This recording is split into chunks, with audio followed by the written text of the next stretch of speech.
Well, you got a property like this, there's never a dull moment in my life, that's for sure. I'm pruning back my pear tree here, folks. I should have done it earlier, but that's okay. I'm going to work on it and just get on top of it slowly. Cut it back to arm's reach. That's the whole purpose of our pruning trees down. You don't want them to grow so high. That's all one season growth. That's our spring, summer's growth on that. Just to give you an idea, this is where it was cut last time, just there. Right, let me just get this one out of the way. It was just cut there. You can see we've got a little bit of dye back there. So I did an undercut there. Unfortunately, it didn't produce any fruit-bearing spurs. We got one here, but these ones shot up to the sky. So we're just going to cut these down. Another undercut like that before I take my eyes out. And another one there. And if you don't know what I mean by an undercut, here's a nice example. Let me get this one out of the way. These leaves are all falling off. So we want to cut it back down to a couple of buds, preferably facing out, like that there. Now, if I want to force that to make it, or trick it to become a flowering and fruiting bud, rather than cutting like that always, as we always do, that's the standard procedure, we cut it a little bit higher, which is basically underneath the next bud up, above it. So you can see it there, that's the bud there. I've just cut underneath that, not above it. Normally we cut like that above, right? But I've cut underneath, and then I'm left with this little short piece there. And I'm hoping this will die back and eventually push out some flowering buds that we can actually get some fruit off. We've got a heap of them here. Look, they're everywhere. I've been able to do that here. For example, there, that's pushing up now. See that die back? Well, that hasn't died, but that was last year's cut. We've got a bud here. That will eventually become a fruiting spur for me. So it will work. And you got another one here. That's a little bit gone. But we've got a lot of clusters here. We'll let them set fruit and then we'll go back and thin them out if we want to. So that's an undercut, folks. Once you've established how you want to cut it, whether you do an undercut or just a normal cut, get into your trees and bring them right down. Arm's reach, this is my arm's reach. If I cut it here again and it grows up, I'm going to have to keep cutting it here again. So I might just go a little bit lower this time because that one wasn't an undercut. You can definitely see that that was a normal cut. See how close the new shoot is to the above cut that I did. So this time we're going to try and do an undercut, but we've got really nothing to, oh, we've got one here. So we'll just cut that off there, work with that one like that. These have unfolded all the new growth there. So I'm going to cut it under there and hopefully we get these ones here to push out. See how they're starting to form? Well, I hope those ones there will turn into fruiters. And this one here as well. We did an undercut there, it didn't take off, it's become that, but we may get it coming up there. So I'm going to cut it back here again, like that, and work with that. That's all I need there. Nice and clean, nice and small. If there are too many when it fruits, well, thin one out of the lot, so you can give it room. If you didn't get that information, folks, play it back a few times and slow it down and you'll understand what I mean. I just want to recap on it so those who missed out. These were long shoots coming up here, all the way up. If you look on this backside here, I did an undercut last season.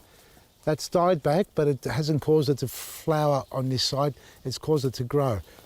So I did an undercut here this time.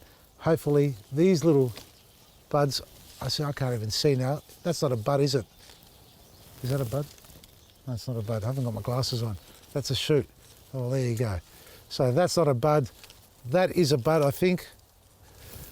Word of advice, get your glasses before you start cutting and looking for little buds. But so I did the undercut there, that's died back. Hopefully, eventually, one of these buds will swell out and become a fruit bearer for us. So we've done 1, 2, 3, 4 cuts. We know we're going to get one there and maybe one there. And if this grows and becomes too dense, thin it out in the growing season. That's all you need to do. So go around, pick the desired height that you want. And if it's for fruit harvest, you want it to be low. You don't want to be climbing ladders. That's the last thing you should be doing these days, folks, especially when you're a young fellow like me. We still get a little bit excited when we go a bit high. The air's a little bit thinner up there, so not enough oxygen to the brain. So keep the trees low so you don't have to climb and get dizzy. And that way you get a nice uniform tree, open vase. Disease and all that, well, I wouldn't worry too much. Pears are pretty resilient. The only thing I suggest you do, as we did with the peach tree, and I mentioned too, is to spray the bluestone base, our plant enhancement kit. Do that every month. So whether you got mildew, black spot, or holes on the leaves, or leaf curl, just the bluestone based fungicide done on a monthly basis will be the best way to solve most of your garden disease problems that occur. It's looking better already. See that? got a little bit of a shape there. Look at that on this one here. We'll just cut that back to there, like that. It will need another thinning out, and that's going inside and taking out some of those little fine little wispy branches like here. See all this stuff here? See how they're rubbing against each other? You need to take some of these out. You don't need to keep them all, so I would possibly just cut that off, get that out of the way there. That's going to grow up, but look at that. That's got the potential of giving us some fruit there, as these ones here have as well. So more than likely, I'll end up cutting this one back here because we're going to work with this little bud. So we'll cut that back there and more than likely end up removing this branch here because that will may produce fruit for us. So, and in here again, too many little ones. Always thin out the middle one. If you don't like them all and there's too many of them, just take one out like that. Again in here, we've got too many going on in here. And in fact, this branch here that I've already cut, I'm inclined to take it off down here. I'm going to use two hands because that's right on the knot and we still got through it. What I mean by knots are all these little buds in there, they start swirling around. It makes it a lot harder to cut through. So cut it off if you've got too many, if it looks like it's going to keep growing to the sky. And in fact, that's what I should do here. The more that I look at it, the more I want to cut it all off. And that's what I'm doing because I think these are a waste of time. Unless you need a tree to grow really tall and create some shade for you, if it's for fruiting, don't let it get that high. It's a waste of time. And get yourself a good pair of secateurs, folks.